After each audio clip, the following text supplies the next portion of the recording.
Capítulo 1. O passado, o futuro e o hoje. Você faz as suas escolhas e as suas escolhas fazem o seu futuro. Nosso passado é uma mistura de realidade e fantasia.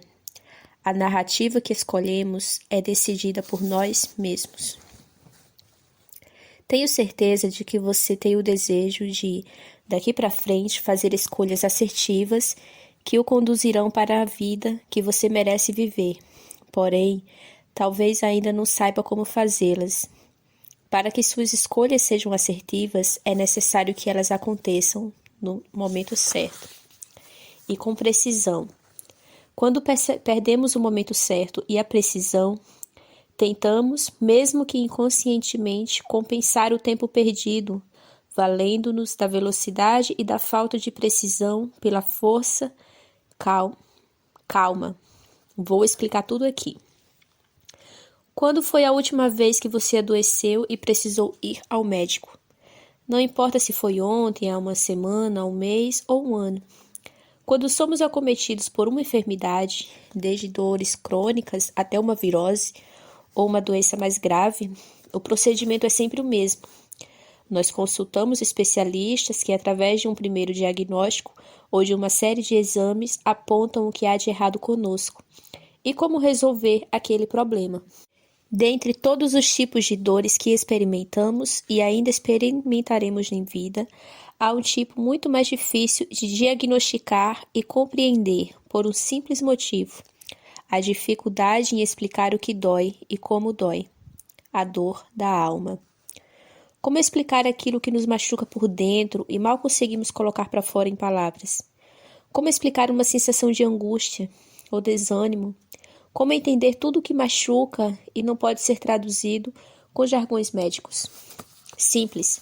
As dores emocionais nascem basicamente das nossas percepções diante do mundo, que, por sua vez, são criadas com base em nossas lembranças do passado e projeções do futuro, sejam lembranças e projeções conscientes ou inconscientes. Parece papo de maluco, não é? Como alguém que sequer aconteceu ou que aconteceu há muito tempo pode ter influência direta naquilo que vivemos no presente. Muito mais do que você imagina. Olhando para trás. Você já deve ter ouvido falar do Sigmund Freud, o médico neurologista alemão, nascido na Áustria em 1856.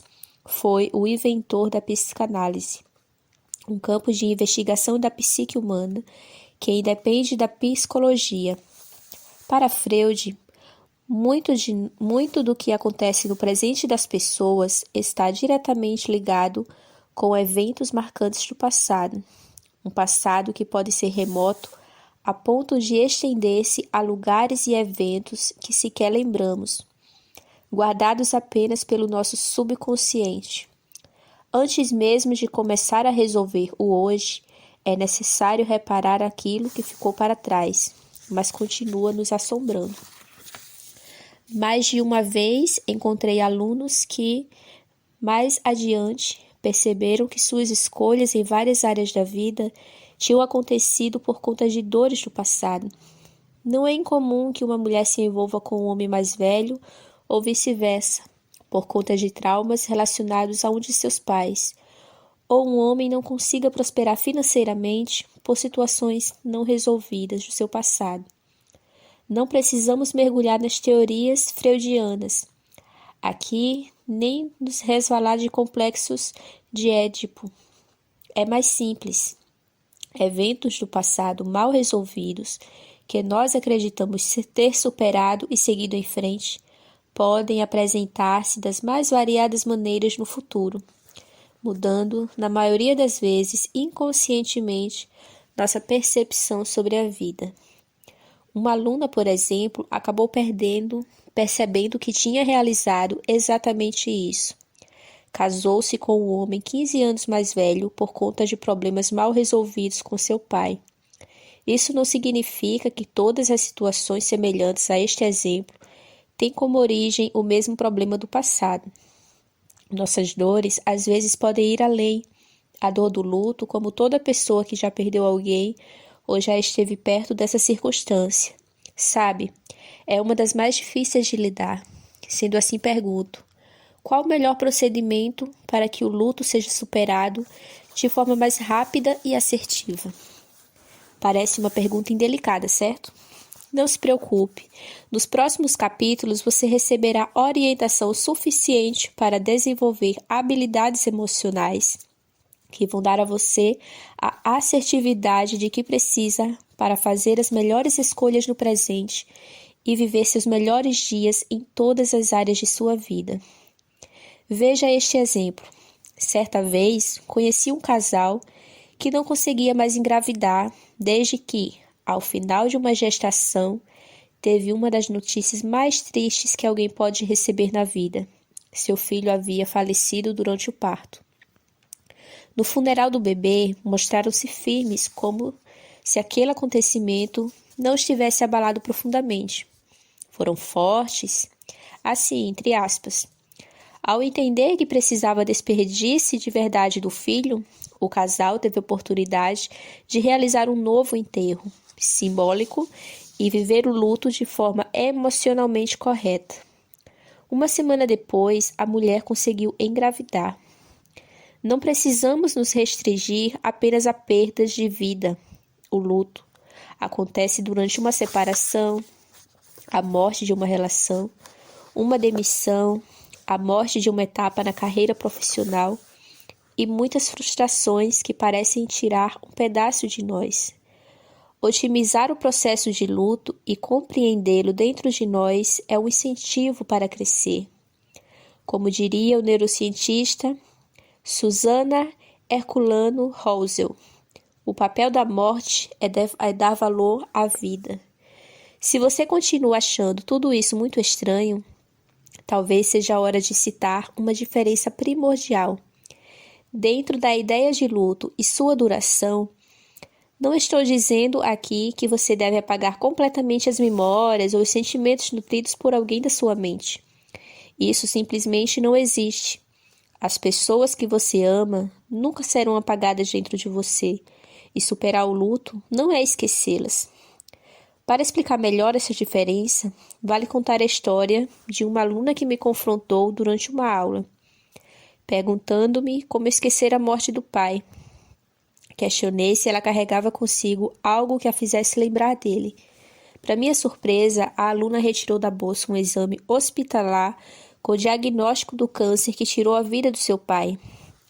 Até aquele momento, anos depois do falecimento, ela estava agarrada ao dia em que descobriu que seu pai corria risco de vida. Perceba que ela criou uma prisão embasada em dores e carregava a prova consigo, do mesmo jeito que um condenado pode carregar uma corrente nos pés. O que precisamos é nos libertar através de lembranças, porque esta mulher passou tanto tempo presa a algo ruim quando seu pai a proveu de uma infinidade de momentos positivos. O pai dela era somente um câncer? E quando ele a ensinou a andar de bicicleta, as conversas agradáveis e engraçadas no domingo à tarde? As demonstrações de afeto paternal desde a infância até a fase adulta? Aquele pai era muito mais do que um doente. Ele era um universo dentro do coração dela, que estava coberto pela cortina da dor. Quando ficamos presos às nossas dores e medos, nosso cérebro acaba viciando-se e nos guiando para ações repetitivas. Lembranças positivas e uma maneira mais agradável de encarar a vida nos levam a tomar decisões criativas, a enxergar outros ângulos das situações. Dito isso, acredito que você já percebeu o óbvio. Minha intenção não é anular seus sentimentos. Todos nós somos providos de emoções. Nosso objetivo conjunto aqui é aprender a controlar as reações que temos frente ao que acontece nas nossas vidas. Porém, você já sabe tanto quanto eu o quão comum, infelizmente, é suprimir as emoções e tentar mudar de fase sem construir uma vitória na fase atual. Imagine o esforço que dependemos enraizando sentimentos que não podem ser ignorados dentro de nós. Nosso cérebro não sabe discernir realidade de fantasia, a não ser que ele conheça a realidade. E esta é uma armadilha muito perigosa. Os eventos do passado, alimentados por nossa criatividade, podem ganhar contornos diferentes de acordo com a forma que usamos para interpretá-los. E com isso, nossa percepção de mundo pode não ser a realidade, mas acreditamos que seja, pois, de fato, ainda não conhecemos a verdade. Para aquele que não conhece a verdade, toda a história contada será vista como verdade, até que ela seja conhecida. Pense que, ao recordar de algo, sua cabeça é como um narrador de rádio em uma partida de futebol. Momentos simples podem tornar-se muito mais épicos ou trágicos, dependendo da maneira em que queremos pintá-los. Nosso passado é uma mistura de realidade e fantasia. A narrativa que escolhemos é decidida por nós mesmos. Projetamos algo e instantaneamente isso se torna a realidade de nossa mente. Em um viés positivo, isso nos ajuda a entrar em ação. Em um viés negativo, torna-nos escravos de nossos próprios pensamentos. Olhando para frente. Falemos de outro austríaco, Viktor Frankl. Conterrâneo e contemporâneo de Freud, os dois chegaram a trocar correspondências. O médico psiquiatra nasceu em 1905 e viveu os horrores da Segunda Guerra Mundial. Depois de sabotar um plano nazista de criar falsos diagnósticos salvando a vida de inúmeros judeus que seriam executados por eutanásia, ele foi enviado em 1944 para Auschwitz, o campo de concentração mais cruel de todos. Separados de sua mulher, mãe e irmão, os três seriam assassinados pelos nazistas. O médico viveu seus piores momentos, mas foi justamente lá que encontrou sua tese principal sobre o sentido da vida e a psicologia humana. O austríaco passou a observar seus colegas prisioneiros e descobriu algo imensamente importante. O que causa resultados diferentes em ações iguais não é a inteligência das pessoas, mas o sentido que se atribui a certas vivências. Conheceu, por exemplo, um homem que demonstrava um estado de saúde muito melhor do que se poderia imaginar naquelas situações. Ao questionar o companheiro, descobriu que todo aquele vigor dava-se por um motivo simples, por conta de um sonho que considerava uma iluminação divina. Acreditava que em poucos dias a guerra chegaria ao fim. Os dias passaram e quando o prazo para a profecia se cumprir expirou e a guerra continuou, a vitalidade do homem esvaiu-se.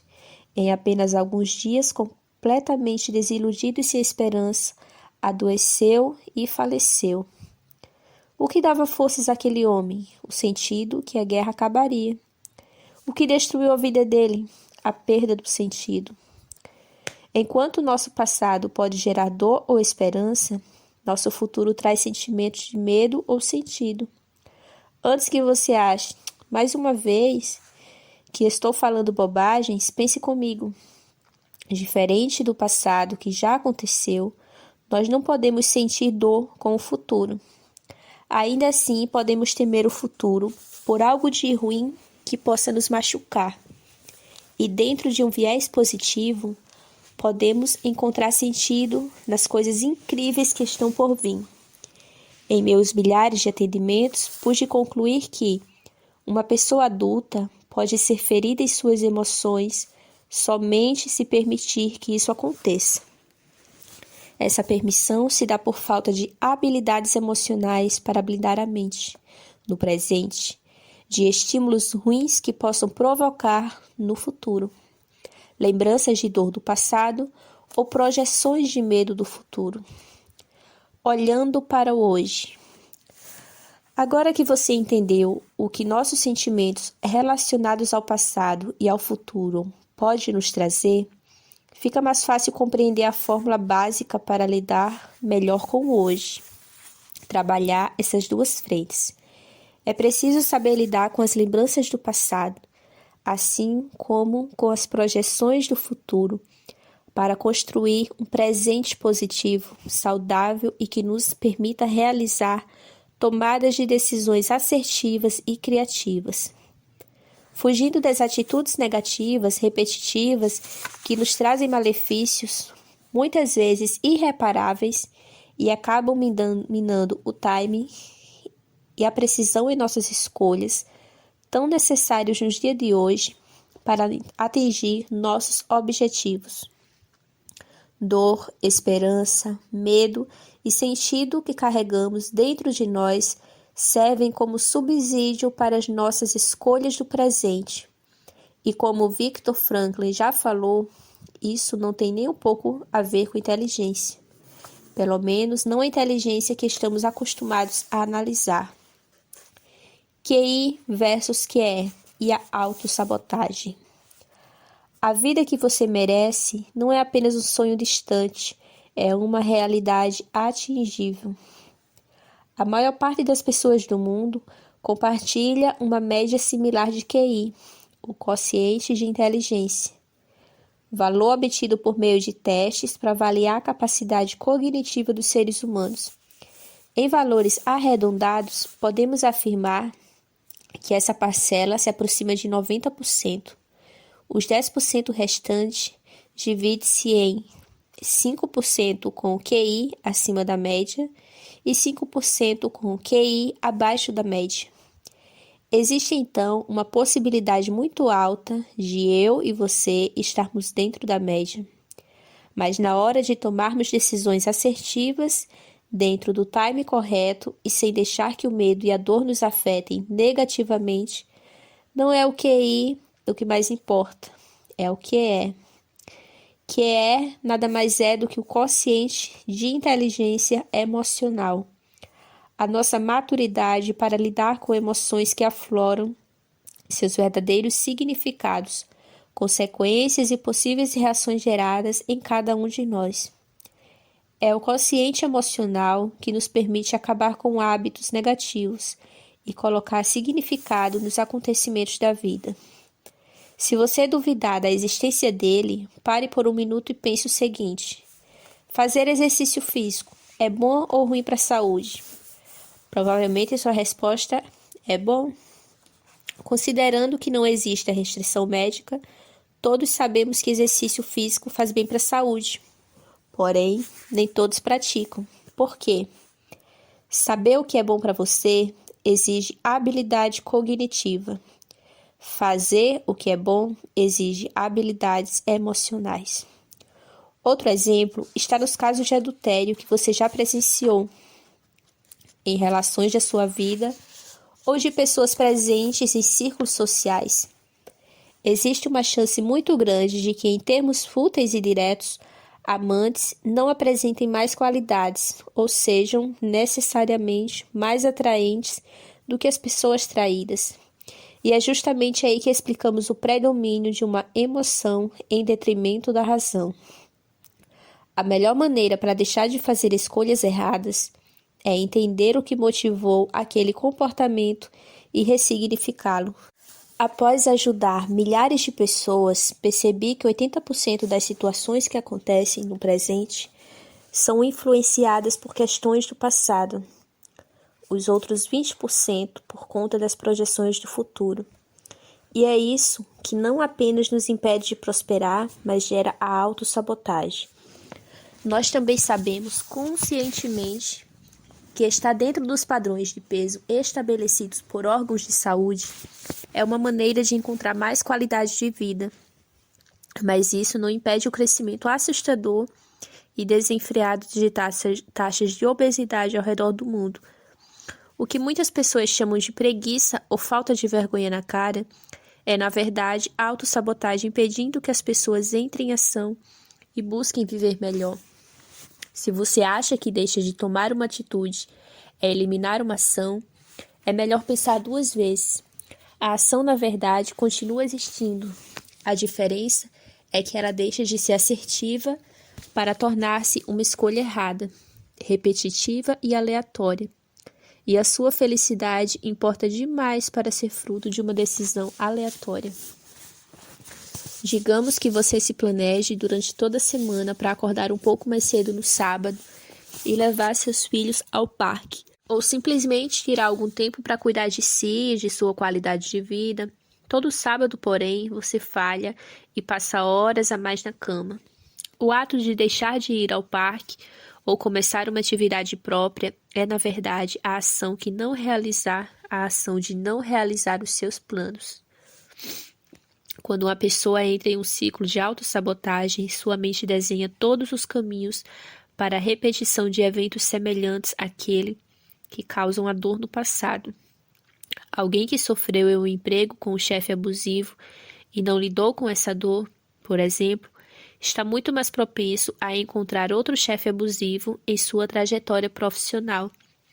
Se o homem que traiu seus companheiros de vida não compreendeu o real motivo deste comportamento, será adúltero com todas as outras mulheres que passarem por sua vida. Não adianta acreditar que encontrará uma supermulher que suprirá suas necessidades e interromperá esse hábito. Uma mulher que tem uma relação desgastada e mal resolvida com seu pai irá envolver-se com homens que apresentem características de personalidade similares às dele e passar a vida tentando resolver os impasses que deveria estar resolvendo com o pai. E este é o motivo que leva pessoas infelizes profissionalmente a serem descuidadas com suas finanças. Este é apenas um gatilho de compreensão, um gatilho de compensação para lidarem com a frustração de carreira. E elas podem realizar todos os cursos possíveis de finança para tentar colocar a vida nos eixos. Entender é algo muito diferente de colocar em prática. Realizar um curso de finanças exige QI. Parar de compensar uma frustração profissional com gastos exorbitantes exige QE. Saber que se exercitar fisicamente é bom para a saúde? QI.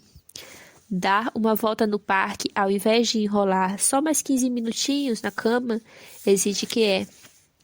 Para anular a autossabotagem que é criada a partir de um evento de dor ou medo, é preciso encontrar eventos de esperança ou novos sentidos dentro da mesma área que no passado foi dolorosa, ou que no futuro projetado traga terror.